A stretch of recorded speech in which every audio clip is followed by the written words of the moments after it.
been a weekend to forget for the Hoops, as our gap at the top of the table has been narrowed to just 5 points after we drew with Hibs and the other lot beat Hearts late on at Ibrox.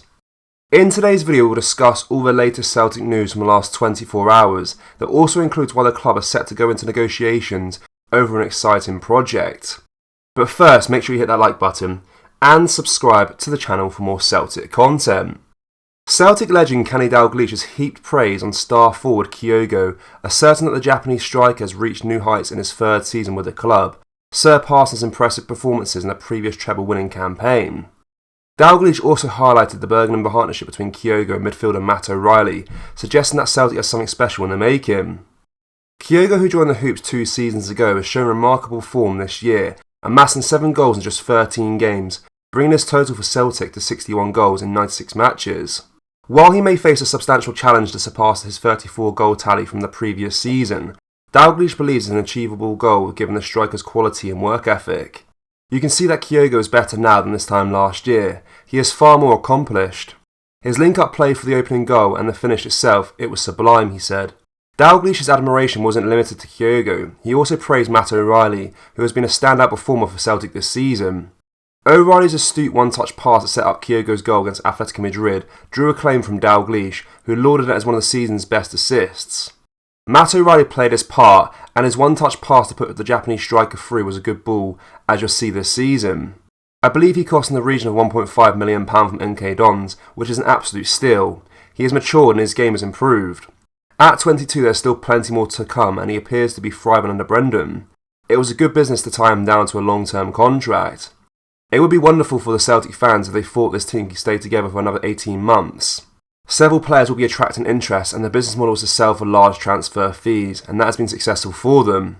However, it would be great for Brendan to think he could have the players he wanted to keep for the whole of next season. That could lead to something really special, but money talks in football. A delegation from the Austrian side, Admira Wacker, was in Glasgow during this week to hold discussions with Celtic about a formal link between the two sides. The boys sent goalkeeper Toby Oluwayemi and defender Matthew Anderson on loan to the second-tier team in the summer transfer window, which is a tentative beginning to a possibly extensive relationship between the two clubs. On Wednesday, Admira's sporting director Peter Stoger and other staff members were in town to watch Celtic's UEFA Youth League and Champions League matches against Atletico Madrid. It seems discussions have been positive and Stoger is keen to pursue the connection even further. He said, "It was about discussing how we can continue to develop cooperation between the two clubs. You look for win-win situations where everyone benefits, and Celtic are really very interested in the partnership. There's a good chance we can expand this partnership, but it won't happen overnight." We also had a meeting with Brendan Rodgers. The Atletico game was fantastic and Celtic Park is definitely one of the best stadiums in Europe with an incredible atmosphere. This visit comes amidst reports that the Scottish FA are considering relaxing their stance on dual ownership of clubs. Currently, senior figures and owners of Scottish football sides are not allowed to have any control and interest in any other team, even abroad. Theoretically, if they had the intent, Celtic could take a dramatic step towards enveloping Admira Wacker for developing purposes, providing the SFA board give written permission.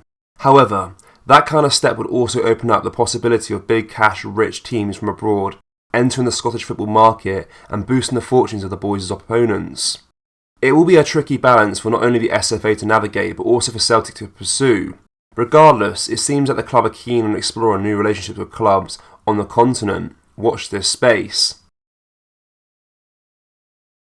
Former Celtic striker Chris Sutton thinks the boys need a different kind of attacking approach in high-intensity games that could leave Brendan Rodgers' starters flagging in the second half.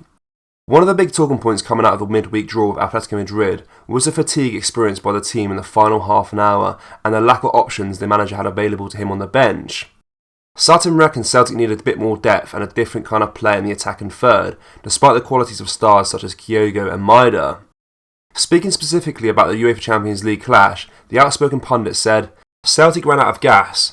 Maeda is a phenomenon in terms of running and energy, but even he was sapped. And with the vibrancy disappearing, so did the home team's grip on the game. At that point you need to change a tactic. If you can't play for a team anymore because the legs have gone and you don't have the backup of the bench to boost the energy again without losing the quality in your play, you need a different way to relieve some pressure and get yourself up the pitch. Someone you can clip a ball to 40 yards up the pitch and he'll win you a free kick or hold the ball up. Drag the opposition back and let your unit move forward and get a breath. Right now, Celtic patiently don't have that. Georges Giakoumakis could do it, but he left and Hyonga Oy might have been the one. But the fact he's not playing much tells me he's either being poor in training or the manager doesn't fancy him because it was crying out for that type of striker. It's not old-fashioned, it's not old school, it's not Route 1 dinosaur stuff, it's a valuable alternative. It could be argued similar issues were on display in the draw against Hibernian on Saturday. Should Celtic really be turning to a player who hasn't made an appearance for 19 months, Mikey Johnston, to pick up a vital 3 points? Neither Johnston nor James Forrest should be made scapegoats for dropping points, but the 90 minutes did demonstrate that Rodgers' options beyond the core team aren't exactly stellar. O did come off the bench in the Easter Road clash, but to little real effect. There's a growing feeling amongst the supporters that Celtic will need to bolster striking options in the January transfer window. Listen, there's no reason to be too critical here. Celtic's point haul after 10 games is excellent, and being 5 points clear at this stage of the season is more than welcome. That's also a chance that the South Korean striker could find his confidence and shooting boots under Rodgers. He's improved struggling players many times before in his career. However, improvement should always be sought, and the winter window will give the club a chance to fix an underwhelming summer recruitment drive. Brendan Rodgers himself has also expressed his desire for a stronger squad, but he did refrain from placing blame on the bench for Saturday's draw against Hibernian. Coming out of the match, many of the talking points revolved around the bench and the lack of quality on it, as we just mentioned, despite having such a big squad. Rodgers selected an almost unchanged lineup compared to the one that put in an immense effort against Atletico Madrid on Wednesday night. Many observers noted the team's initial struggles, possibly indicative of physical and mental fatigue following the midweek clash. It was no surprise to see the lack of energy against Hibs. In the second half, Rodgers called up upon his substitutes including James Forrest and Mikey Johnston, the latter making his first appearance in 19 months. Yang Ho-Yeon-jun couldn't get onto the pitch, which is a concern for the summer signing, given that 2 wingers who really shouldn't be at Celtic are getting the nod ahead of him. He came in with big expectations, being the young player of the year in the K-League, but he's not lived up to them. Brendan Rodgers said, "We're all captains of hindsight after the event. It would have been ideal to have an extra day's recovery, but the boys are fit and strong. It was just our speed of play. We had the ball, but we didn't move it quickly enough." Over time, every coach or manager would like to strengthen their squad. We've got what we've got over time. The players have shown their qualities in this opening period of the season, but we're not entitled to win every game. It's not a day to point the finger at the bench or anyone else. I'm not going to be too critical of the players. After 10 games, you're judging your team. We won 8 and drawn 2. We've been to virtually every tough away ground in the country.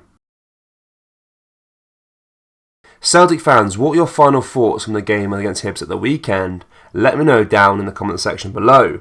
That brings us to the end of today's video, guys. Make sure you drop a like on this video and subscribe to the channel for more Celtic content. Remember, we have released our brand new Celtic t-shirts. We have a Brendan Rodgers Pope t-shirt and our Celtic Ultra t-shirts too. You can find them at celticapparel.com or just go down to the link in the description. Thank you, take care, bye bye.